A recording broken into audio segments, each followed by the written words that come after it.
Hammaga assalomu alaykum. Bu videoda biz Zuccom mobil o'yin ilovasida qanday ro'yxatdan o'tishni ko'rib chiqamiz. Ya'ni bu kichik bir video qo'llanma bo'ladi. Buning uchun biz birinchi bo'lib smartfonimizga Zuccom mobil o'yin ilovasini yuklab olishimiz kerak bo'ladi. Play Marketga o'tamiz. Agar kimdadir iPhone bo'lsa, App Store'dan yuklab olasizlar. Qidiruv bo'limiga Zucco deb yozamiz. Xo'p, mana chiqdi.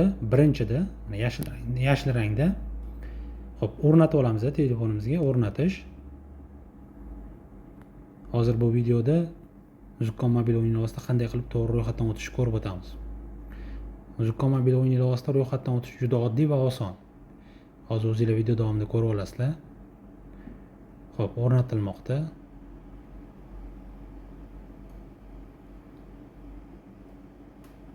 Kutib turamiz. Mana o'rnatildi. Xo'p, ochish. Ilovani ochamiz. Ilovaga kiramiz. Hammada mana shunaqa bir xil darcha ochiladi. Xo'p, Zuccom mobil o'yin ilovasida ro'yxatdan o'tish uchun shunchaki telefon raqamingizni kiritish kifoya. Kiritib olamiz telefon raqamini. Davom etish. Xo'p, qaysi raqamni kiritgan bo'lsangiz, o'sha raqamingizga bir martalik tasdiqlash kodi keladi. O'sha tasdiqlash kodini kiritamiz. Mana menga keldi. Tasdiqlash. Mana Zuccom mobil o'yin ilovasiga kirish va ro'yxatdan o'tish muvaffaqiyatli bo'ldi. Keyingi videolarda yana ham boshqa batafsil ma'lumotlarni kuzatib boringlar. Salomat bo'linglar.